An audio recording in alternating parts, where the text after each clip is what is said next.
Bonjour tout le monde. Aujourd'hui, on va parler du rapport de force dans le couple. Alors, quand on parle de rapport de force, c'est un sujet qui touche à tous les domaines. On le voit en politique, on le voit dans toutes nos relations, même dans nos relations amicales, il y a toujours des moments où il y a un rapport de force. Alors, quand est-ce que ça pose problème? Parce que en soi, c'est pas un problème d'avoir des moments où c'est conflictuel et on a envie que l'autre partage notre point de vue, le problème, c'est quand en fait, ce rapport de dominant-dominé, il y reste et il stagne et qu'il s'installe dans le temps. Ça devient en fait un espèce de perpétuel conflit où on n'écoute plus du tout l'autre, on ne s'écoute que soi d'ailleurs, et encore, on est vraiment juste dans euh, la, la peur, très souvent d'ailleurs c'est la peur, on le verra, de ne pas être écrasé par l'autre.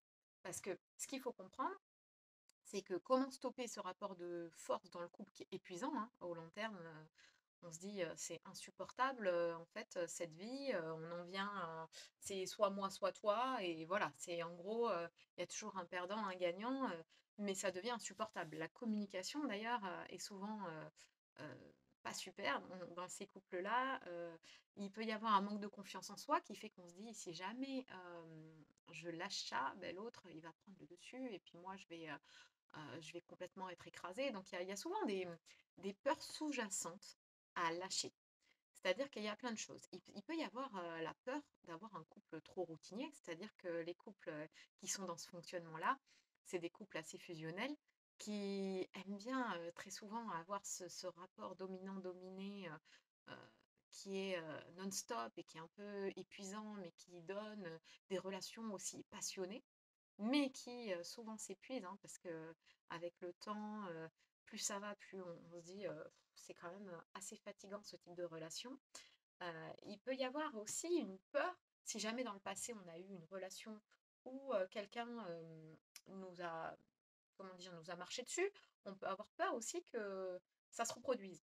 Donc on va effectivement être sans arrêt comme sur la défensive. Comme si on pouvait rien lâcher, parce que si jamais on lâche quelque chose, bah, ouh là là, l'autre, il va encore prendre de mon espace vital, il va encore peut-être me dominer demain, et c'est ce que je veux pas du tout. Donc c'est intéressant de savoir la cause en fait, pourquoi on réagit comme ça, pourquoi on lâche pas. Parce que de comprendre pourquoi dans le couple les personnes ne lâchent pas, ben, ça permet de voir comment on peut changer ça. C'est-à-dire que si jamais il n'y a plus la peur, finalement, demain, on peut très bien se parler d'adulte à adulte sans avoir peur de lâcher quelque chose. Et très souvent, quand l'un des deux lâche quelque chose, bah, l'autre il s'aperçoit qu'il peut lâcher aussi. Donc on sort de cette dynamique un petit peu destructrice et épuisante du rapport de force, qui peut des fois mener à l'agressivité. Donc c'est vrai que au fil des années, c'est quand même un type de rapport qui est très très complexe. On est vraiment dans quelque chose où on ne va pas chercher à comprendre l'autre. Le seul but, c'est de ne pas se faire écraser. Et du coup, c'est impossible de dialoguer, c'est impossible de trouver un accord, c'est impossible de négocier, puisque notre seul but, c'est de nous protéger. On est vraiment dans un mécanisme très fort euh, qui est inconcevable de lâcher quelque chose. Donc, si jamais vous voulez travailler dessus, moi, ce que je vous conseille, c'est d'y aller crescendo.